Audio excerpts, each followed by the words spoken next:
رحمۃ اللہ۔ حامد بھائی آپ نے کہا فتنہ نہیں پھیلے گا۔ محترم میرے پیارے بھائی، بات یہ ہے کہ اب حق بیان کیے بغیر چارہ بھی تو نہیں ہے۔ اگر میں اس بھائی کو کہوں کہ ٹھیک ہے پڑھ لو بریلویوں کے پیچھے جمعہ اور نماز، مجھے پورا یقین ہے اس نے قیامت کے دن میرا گریبان پکڑ لینا ہے، مجھے کون بچائے گا؟ آج تو میرے لیے بچنے کی بہت ساری جگہیں ہیں، آج میرے لیے بچنے کی بہت ساری جگہیں ہیں۔ مثلا میرے یہ جوابات سن کر کراچی میں بیٹھا ہوا کوئی شخص غصہ ہو، لال پیلا ہو، میرا کیا بگاڑے گا؟ کوئی بگاڑ سکتا ہے کہ واٹس ایپ سے یہاں سے فائر مارے گا؟ ٹھیک ہے، اگر یہاں بھی آ جائے مجھے مارنے کے لیے تو میری دونوں ٹانگیں سلامت ہیں، میں بھاگ سکتا ہوں، میں چھپ بھی سکتا ہوں، مجھے پناہ دینے والے بھی بہت سارے مل جائیں گے، مجھے چھپا لینے والے بھی بہت سارے مل جائیں گے۔ لیکن جس کا سوال تھا، اگر اس نے قیامت کے دن میرا گریبان پکڑ لیا مجھے کون چھڑائے گا؟ آپ گارنٹی دیتے ہیں کہ تھوڑا بہت میرے کام آئیں گے؟ مجھے کون بچائے گا؟ مجھے کون چھڑائے گا؟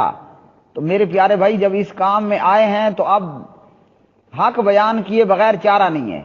اگر یہاں یہ سوچ لیا کہ جناب میں نے صحیح بات کہی تو لوگ تو میرے پیچھے پڑیں گے، اور ہو سکتا ہے کہ میرا انت ایسا ہی ہو کہ آخر میں مار دیا جاؤں یا میں بند کر دیا جاؤں، تو یہاں میں وکیل بھی رکھ لوں گا یا لوگ مجھے وکیل بھی رکھوا کے دے دیں گے، یہاں جناب میں جج کو بھی خوش کر سکتا ہوں، نعوذ باللہ اگر اسے میں رشوت دینا چاہوں، دو نمبری کرنا چاہوں، پولیس تھانے کو، کچہری، S H O, S P وغیرہ وغیرہ کئی لوگوں کو میں خوش بھی کر دوں، یا یہ کہ مجھے مولی سمجھ کر میرے ساتھ ویسے ہی لوگ رعایت کر لیں، زیادہ جوتے کھلے مجھے نہ پڑیں، تو یہاں تو ہو جائے گا معاملہ۔ اگر اس سوال کرنے والے نے میرا گریبان پکڑ لیا کہ یا اللہ میرے جمعے اس مولوی نے خراب کیے، پھر میرا کیا بنے گا؟ وہاں مجھے جج مل سکتا ہے، وہاں میں جج کو رشوت دے سکتا ہوں، وہاں مجھے کوئی وکیل ملے گا؟ پوچھتے ہیں اللہ کے قرآن سے۔ تو اس لیے میرے بھائی ہمارے لیے بہت مشکل معاملہ ہے۔ پھر ہم جیسوں کا حال شاید کہ علامہ احسان علی ظہیر شہید کے جیسا ہو، شاید کہ ابو حبیب الرحمان شہید رحمۃ اللہ علیہ ماں کے جیسا ہو، یا شاید کہ اس طرح اور کے جیسا، لیکن قرآن ہمیں کیا بتاتا ہے؟ یوم یفر المرء من اخیہ وامہ وابیہ وصاحبتہ وبنیہ لکل امرئ منہم یومئذ شأن یغنیہ۔ اسی طرح سورۃ الحج میں اللہ تعالیٰ فرماتے ہیں پارہ 17، یا ایھا الناس اتقوا ان ربکم یا ایھا الناس اتقوا ربکم ان زلزلۃ الساعۃ شیء عظیم یوم ترونها تذہل کل مرضعۃ عما ارضعت وتضع كل ذات حمل حملها وترى الناس سكارى وما هم بسكارى ولكن عذاب الله شديد۔ یہ قیامت کا منظر ہے۔ اب ان آیتوں کو پڑھنے کے بعد ہم سب سوچنا کیا وہاں کوئی وکیل کر سکیں گے؟ کیا وہاں کوئی S H O, S P, D S P رشوت لے گا یا مل جائے گا؟ رشوت تو بات کی بات ہے۔ جس دن آدمی اپنے بھائی سے بھاگے گا اور اپنی ماں اور اپنے باپ سے اور اپنی بیوی اور اپنے بیٹوں سے، اس دن ان میں سے ہر شخص کی ایک ایسی حالت ہوگی جو اسے دوسروں سے بے پرواہ بنا دے گی۔ قیامت کے دن مجھے جسٹس نثار نہیں ملے گا کہ وہ آئے اور میری جان بچانے کے لیے کوئی کوشش کرے وغیرہ۔ اسی طرح فرمایا سورۃ الحج میں اپنے رب کا ڈر، تقوی اختیار کرو۔ قیامت کا زلزلہ بہت بڑی چیز ہے، بہت عظیم ہے، کہ جس دن آپ لوگوں کو دیکھیں گے مدہوش، جبکہ وہ مدہوش نہیں ہوں گے۔ اللہ کا عذاب بڑا سخت ہوگا، اور دودھ پلانے والی اپنے دودھ پیتے بچے کو بھول جائے گی، دودھ پلانے والی اپنے دودھ پیتے بچے کو بھول جائے گی، اور حمل والی اپنا حمل گرا دے گی، حمل والی اپنے حمل کو گرا دے گی۔ لوگ مدہوش نہیں ہوں گے، لیکن اللہ کا عذاب ہی شدید سخت ہوگا۔ تو اس لیے میرے بھائی ہم ادھر بھی جائیں تو مریں، ادھر بھی جائیں تو مریں، بہتر نہیں ہے کہ یہاں کی مار کھا لیں اور آخرت کی مار سے بچ جائیں. ٹھیک ہے، اب ان کے پیچھے نماز کیوں نہیں ہوتی؟ وَلَقَدْ أُوحِيَ إِلَيْكَ وَإِلَى الَّذِينَ مِن قَبْلِكَ لَئِنْ أَشْرَكْتَ لَيَحْبَطَنَّ عَمَلُكَ وَلَتَكُونَنَّ مِنَ الْخَاسِرِينَ. یہ پارہ نمبر کون سا ہے؟ پارہ نمبر 24 کی آیات ہیں. اللہ تعالیٰ فرماتے ہیں اے نبی صلی اللہ علیہ وسلم آپ کی طرف بھی وحی کی گئی اور آپ سے پہلے پیغمبروں کو بھی یہ بات وحی کی گئی، یعنی آپ کو بھی بتایا جا رہا ہے، بتا دیا گیا، اور آپ سے پہلے کے انبیاء کو بھی اس بات سے پوری طرح آگاہ کر دیا گیا. ہاں جی، آگاہی ہے کیا؟ آگاہی یہ ہے کہ اگر آپ نے شرک کیا، کیا کیا؟ شرک کیا، تو آپ کے سارے اعمال ضائع ہو جائیں گے، اعمال کا ستیہ ناش ہو جائے گا، اعمال ختم ہو جائیں گے، آپ خسارہ پانے والوں میں سے ہوں گے ضرور بالضرور. بل اللہ فاعبد وکم من الشاکرین، بلکہ اللہ ہی کی پھر عبادت کر اور شکر کرنے والوں سے ہو جا. اسی طرح پارہ نمبر 6 ہے، 6 نہیں، پارہ نمبر 7 ہے سورۃ الانعام میں. اللہ تعالیٰ نے پیغمبروں کی ایک جماعت کا ذکر کیا اور کیا فرمایا؟ وَلَوْ أَشْرَكُوا لَحَبِطَ عَنْهُمْ مَا كَانُوا يَعْمَلُونَ. پارہ 7 ہے، سورہ الانعام ہے. اگر یہ پیغمبروں کی جماعت بھی شرک کرتی تو ان کے اعمال غارت ہو جاتے، ضائع ہو جاتے، خراب ہو جاتے، باطل ہو جاتے. تو اس لیے مشرک کے اعمال کیا ہیں؟ ضائع ہیں. اب سوال تھا بھائی کا جمعہ، تو جمعے میں تو آپ نے نماز بھی پڑھنی ہے اور گھڑنتوں کی ایک لمبی لائن بھی سننی ہے. مثلا سیمپل بھی آپ کو دے دوں، میں بیٹھا ہوں ڈیرہ اسماعیل خان میں، مجھ سے تھوڑا سا دور ہوگا، شاید گھنٹہ اور 2 گھنٹے کے اندر کی مسافت ہے، یا ٹوٹلی گھنٹہ لگ جائے. لکی مروت، جہاں لکی سیمنٹ فیکٹری بھی ہے، ہمارے ایک دوست ہوتے تھے، اب بھی زندے، اللہ تعالیٰ ان کو صحت والی زندگی دے، حاجی عبد الرؤف صاحب.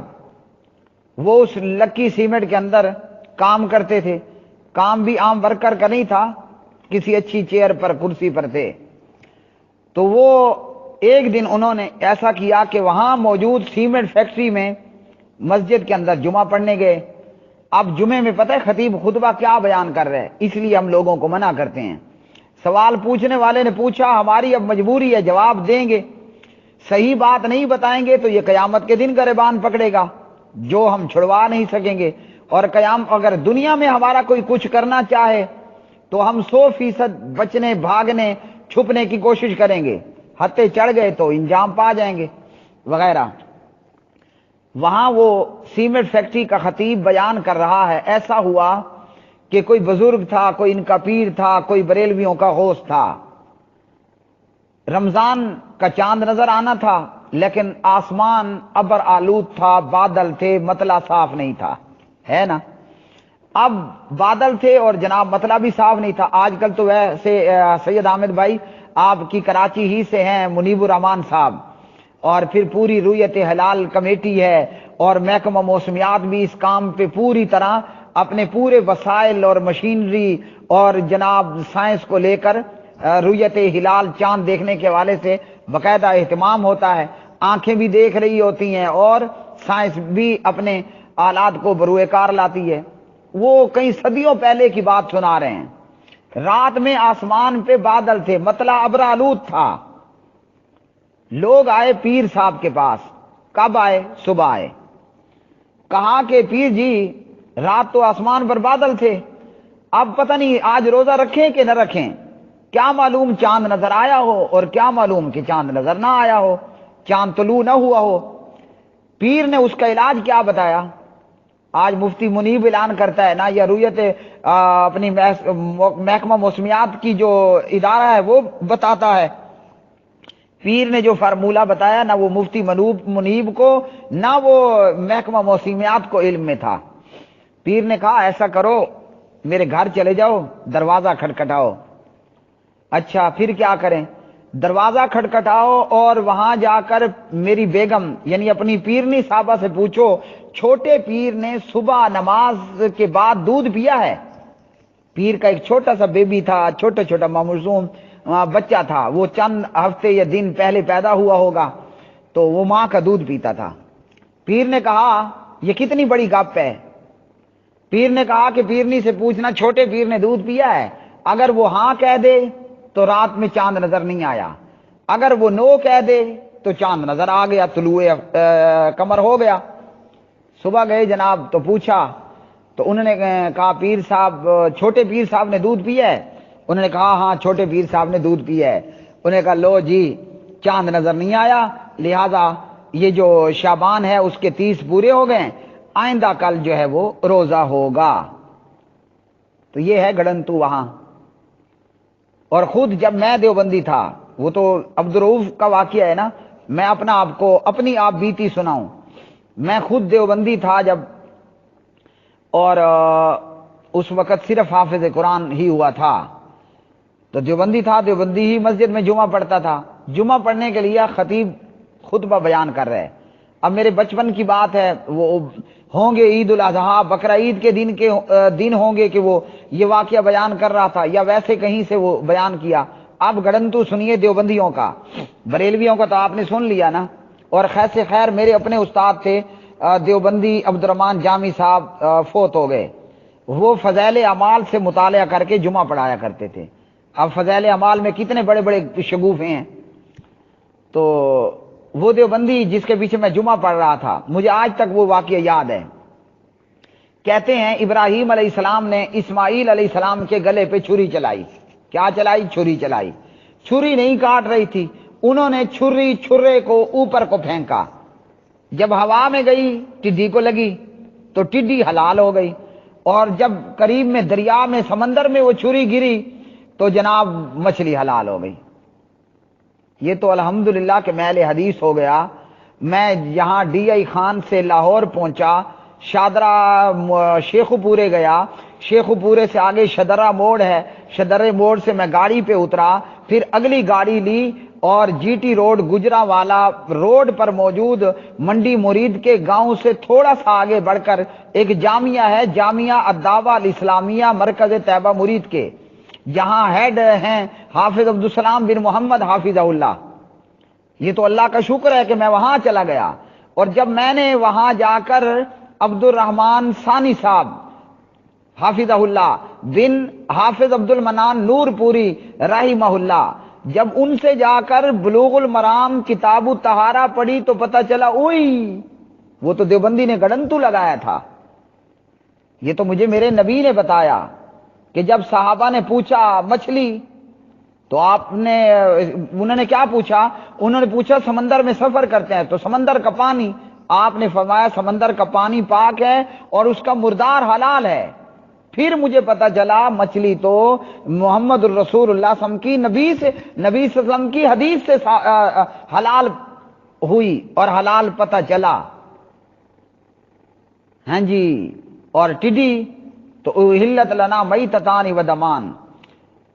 عبد الرحمن ثانی صاحب حافظہ اللہ بن عبد المنان نور پوری رحمہ اللہ جب بلوغ المرام پڑھائی کتاب الطہارہ تو پھر پتہ چلا کہ احلت لنا میتتان، 2 مردار حلال ہیں۔ کون سے؟ ایک ٹڈی اور ایک مچھلی، ان کا باقاعدہ ذبیحہ نہیں ہوتا۔ ودمان اور 2 خون حلال ہیں، ایک تلی اور ایک کلیجی۔ اب پتہ چلا کہ وہ دیوبندی نے گڑنتو چھوڑا تھا، ورنہ تو میں بھی یہی سمجھتے رہتا کہ لو جی جناب یہ مچھلی اس لیے حلال ہوئی ابراہیم علیہ السلام کی چھری لگی، اور ٹڈی اس لیے حلال ہوئی کہ ابراہیم علیہ السلام کی چھری لگی۔ بندہ پوچھے جہاں ابراہیم علیہ السلام اسماعیل علیہ السلام کو ذبح کرنے لے گئے وہاں کوئی سمندر ہے؟ وہاں کوئی دریا ہے؟ یار اتنی لمبی پھونک ماری، اتنی لمبی چھوڑ دی، اتنی لمبی ڈینگ، اتنا بڑا جھوٹ۔ تو اس لیے سید احمد بھائی اب کیا کریں؟ چلو آخرت میں اللہ تعالیٰ بچا لے، یہاں بھی اللہ تعالیٰ بچا لے گا، لیکن حق سچ کیے بغیر چارہ نہیں، گزارا نہیں۔ اب کوئی چاہے کھلے کھلے کہے یا چاہے کوئی بلے بلے کہے، ہم نے حق بیان کرنا ہے۔ کھلوں کو بھی ویلکم اور بلے بلے کو بھی اہلاً سہلاً مرحبا۔